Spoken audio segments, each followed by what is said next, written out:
In today's video, pag-usapan natin about autism. Ang Autism Spectrum Disorder or ASD ay isang developmental ability na maaaring magdulot ng significant changes sa kung paano makitungo or makipag-usap ang isang tao sa kanyang kapwa. Ang palatandaan ng autisma ay pwedeng mapansin sa mga bata kahit sa murang edad or maaari ding lumabas sa pagdaan ng taon or habang siya ay lumalaki na. Sa mga nakakaalam, si Alan ay may autisma.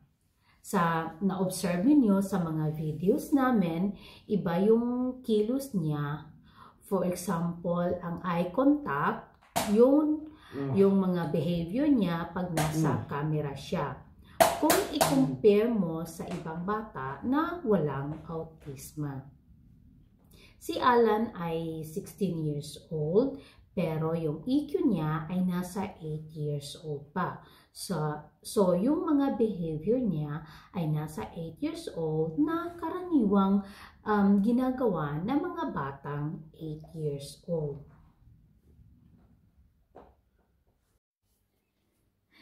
Ang batang may autisma ay mayroong delay sa kanilang development. Ang mga babies ay may kakayahan na espesyal at na-achieve ang kanilang milestones sa tulong ng sarili lang nila. Ngunit ang baby na hindi pa nakakalakad sa edad na 2 years old, ito ay kailangan bigyan ng pansin dahil isa na itong sintomas ng autism or iba pang medical condition. Bukod pa rito, isa pang senyales ng autism ay ang pagkakaroon ng problema kapag hinahawakan sila ng ibang tao or problema sa pangkaraniwang tunog sa paligid. Alam ko mahirap ang ganitong sitwasyon, ngunit kung maaga itong malalaman at mabibigyan ng pag-aalaga, maaaring matulungan siyang magkaroon ng normal na buhay. May 5 na maagang sintomas ng autism sa bata. Number 1, delayed milestones. Ang mga batang may autism ay hirap mag-respond. Si Alan nung 5 years old siya, ang sinasabi lang niya palagi ay papa or mama. Yun lang. Walang ibang words.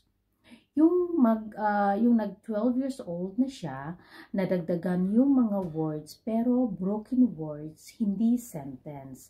For example, bukas pupunta ako sa school. Kay Alan, yung pagsabi niya, ay ako pupunta sa school, hindi complete sentence.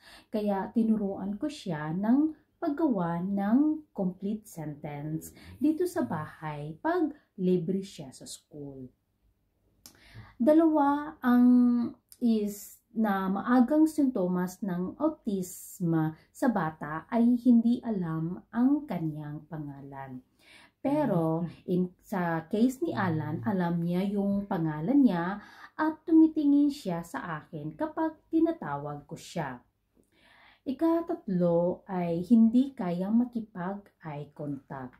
Isa pang early sign ng autism sa bata ay nahihirapan silang makipag-eye contact sa tao.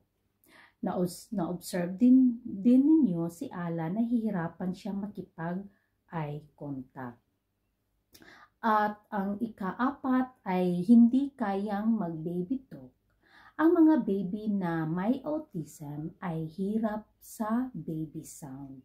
Mapapansin mo ito kapag sila ay tahimik lang palagi at walang kibo kahit nilalaro mo.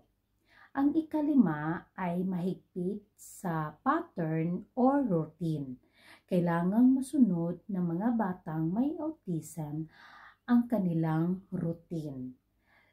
Routine sa pang-araw-araw. Si Alan ay ganito din. Kailangan may routine siya everyday.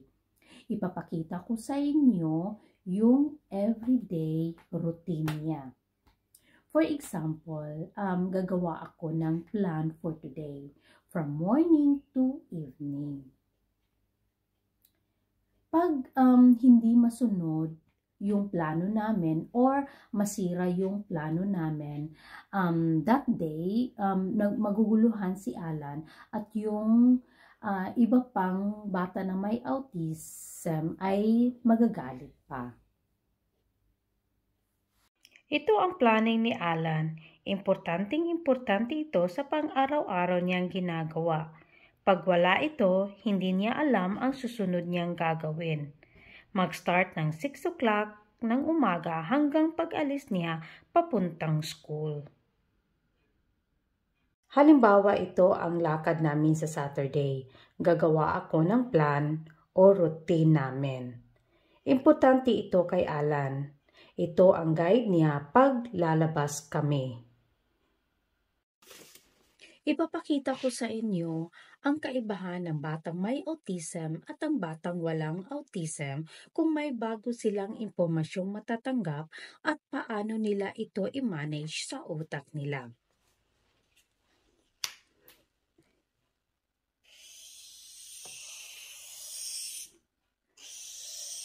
Mag-draw ako dito ng 2 bata. Pasensya na guys, hindi ako marunong mag-draw.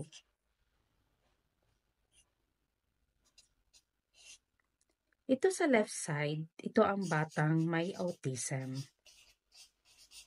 Dito sa right side, ito ang batang walang autism.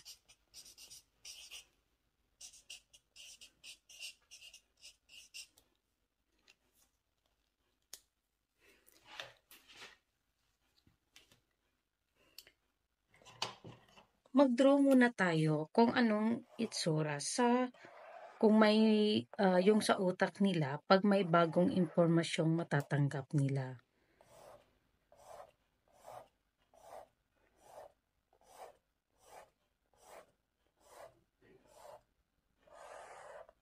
Ito ang itsura ng utak ng may batang may autism. Mga boxes sila. Ito naman, mga stars.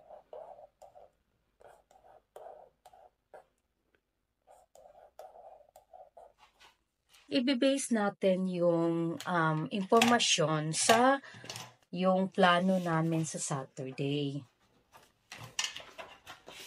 Saturday, 8:30, alis kami ng bahay, pupunta kami una sa supermarket. So, yung impormasyon pupunta sa supermarket, yung batang may autism, ilagay niya dito sa box. Kahit anong box, basta i-organize niya lahat ng mga bagong impormasyon. Dito naman sa batang walang autism, lagay niya dito sa star. Ang next na appointment namin is pupunta sa library. So, another bagong impormasyon. So, lagay niya dito. Dito naman, dito sa kabilang star. Ang next is pupunta kami sa drugstore. So, lagay niya naman niya dito sa isang box. Dito naman, dito. Ang next is sa drugstore.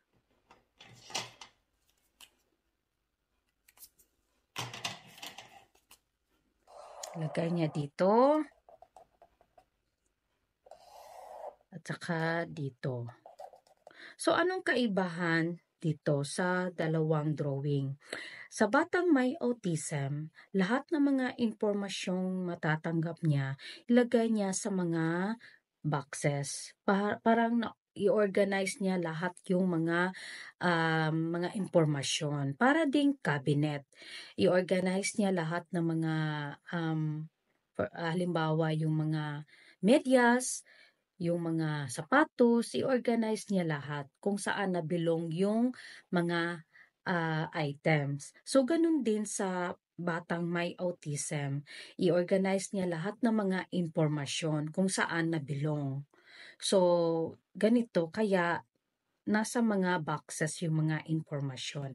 Dito naman sa batang walang autism, nilagay sa mga stars. Ito is mga connected sa mga ibang stars. So, lahat ng mga impormasyong natatanggap niya is connected sa plano for that day. So, may connection lahat yung mga impormasyong natatanggap niya. Halimbawa, kung magsabi ako kay Alan, pagkatapos ng drugstore, pupunta tayo sa bakery. So, dito is nilagay ko ng bakery pagkatapos ng drugstore. So, bagong impormasyon yun. Pag matanggap to ni Alan, magpapanik si Alan kasi yung before kami alis ng bahay, wala yung bakery sa listahan. So, nagpapanik siya or yung ibang bata magagalit or mag-wild kasi hindi nakalagay sa listahan o hindi yung pinag-usapan before sila aalis. So, dito sa batang walang autism, kung sasabihin ko sa kanya, pupunta tayo ng bakery. So, bagong impormasyon yon. Sige, pupunta tayo mama. So, okay lang sa kanya, naintindihan niya. So, lahat yung bagong impormasyon connected din sa yung dating impormasyong natatanggap niya. Yung mga sa supermarket, sa library, so kaya naintindihan sa bata. So, kaya nakita ninyo ang diferensya guys, kaya ang mga batang may autism, ayaw nila yung mga surprises. Kailangan talaga paghandaan at naka-organize yung plano. Sana naintindihan ninyo ang explanation ko. At kung may tanong kayo, ilagay nyo lang sa comment section. Salamat! Narito pa ang ibang sintomas ng autism sa bata. Kadalasan ito ang mga nakikita mo. Hindi interesado sa pakikipaglaro sa edad na 18 months. Hirap pa rin nakakapagsalita kahit 2 taon na. Si Alan din, yung 2 years old siya, ang alam lang niya ay papa at mama lang. Hirap mag-baby talk, anumang maliliit na ingay ng isang bata. Ano bang dapat mong gawin kapag nakitaan mo ang iyong anak ng early signs ng autism? Kung sakaling nakitaan mo ang iyong anak ng sintomas ng autism, alam kong mahirap mong itong tanggapin sa una, pero kinakailangan na ipatingin agad ang iyong anak sa isang espesyalista or developmental pediatrician upang matukoy ang kanyang kalagayan. Sa ganitong paraan, matutulungan ka ng isang eksperto na malaman kung anong klaseng autism ang mayroon ang inyong anak. Tandaan po ninyo, malawak ang spectrum ng autism. Kadalasan kasi sa mga magulang, kapag nakitaan natin ng delay or kakaiba ang ating anak, kahit na alam na natin na tila may mali sa kanilang paglaki, ay sinasabi lang natin na mawawala lang yan paglaki niya.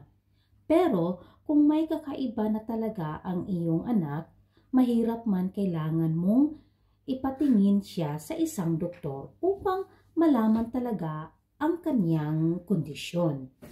Dahil kapag mayroong autism ang isang bata, mas maganda ang pagkakaroon ng early intervention para ma-address ang kanyang kondisyon. Habang mas bata, mas madali silang matuto.